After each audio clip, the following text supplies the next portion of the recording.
Hello, my name is George Mendoza, and today I will be presenting my communication literacy for Principles of Weed Science in the fall semester of 2019.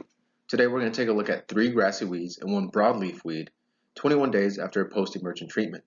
Now the treatments include Roundup Power Max, which is a broad spectrum system herbicide or systemic herbicide, Liberty, which is a contact herbicide, Ingenia, a systemic herbicide, and ammonium sulfate that is being used as an adjuvant that enhances the herbicide's uptake, preventing cations in the hard water from binding to the herbicide. Now, the information going to be given to you today comes in the form of different graphs. Now, the first graph is going to specifically talk about the control percentage of each weed given each combination of herbicide. The second graph specifically will talk about the cost per acre. In the last few graphs, I pulled out the cost per acre of each herbicide and the percentage control for a specific weed. Now, I didn't do all the weeds. I only picked out 3. So, with the first PowerPoint, now what I do want to point out here with the percentage control is obviously the weed down here at the bottom, and right below that are the types of control or treatment methods used for each specific weed. Now, take a look at the blank spaces right here, the zeros, which are the Roundup Power Max and the Roundup Power Max with ammonium sulfate. Now this is the glyphosate resistant. So we're not getting any control right here given those 2 herbicides. Now take a look in the same graph at 90% throughout for Liberty with ammonium sulfate, Ingenia, and Roundup Power Max. Now take that into consideration moving forward as we talk about the cost per acre given the individual weed. Now take a look at the overall cost. You have $4 for Roundup Power Max. Some of the more expensive here is definitely going to be Liberty at $13, Liberty and ammonium sulfate at $15.70, Ingenia $10, and Roundup Power Max at $14. Now this is going to come into play on the next few slides here with the weeds that I have selected.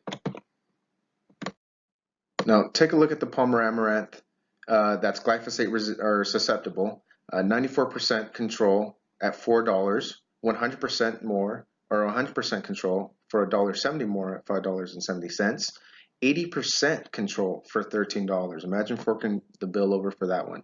90% if you add ammonium sulfate with the Liberty, $14.70. Ingenia, same thing at 90% at $10 per acre. And at the last one, Roundup Power Max and Ingenia at $14 per acre for 100% control. Now take a look at the Palmer Amaranth with the glyphosate resistance. 0% control at $4 per acre, 0% control at $5.70 with Roundup Power Max and ammonium sulfate. $13 for Liberty at 80%. Now look at this, 90%, 90%, 90%. The difference in one's a contact, the other 2 are systemic. The contact at $14.70 is your most expensive for 90%. Ingenia, 10% systemic, and if you were to add the Roundup Power Max and the Ingenia and spend an extra $4, you get the same percent of treatment or control of that Palmer Amaranth that's glyphosate resistant. Now, the more money you spend doesn't necessarily mean that you're going to get better results. Now, take a look at Johnson grass here. Johnson grass, okay, is at 89% control at $4 an acre with just Roundup Power Max. You add some ammonium sulfate and we jump up to 95% control. We start getting to the more expensive categories here, $13, $14.75 or $14.70, $10 for Ingenia, $14 for Ingenia and Roundup Power Max. Okay, they're not as good for controlling Johnson grass as the lower end products here. Not that there's anything wrong with them, but as far as cost is concerned, they're on the lower end of the spectrum. So something to think about as an individual going forward and trying to figure out what your percent control is and how much it's going to cost. There are many factors that one must consider when choosing an herbicide, such as identifying the correct weed, the cost of using an herbicide, and the threshold that must be achieved.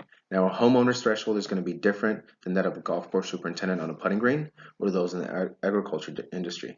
Given the examples presented to you today, I hope that you can begin to understand the process in choosing an herbicide and not blindly applying anything you see in the lawn section of a store just because it's the most expensive does not mean it's the best. As I showed you with the Johnson grass example, the best two outcomes were the cheapest per acre.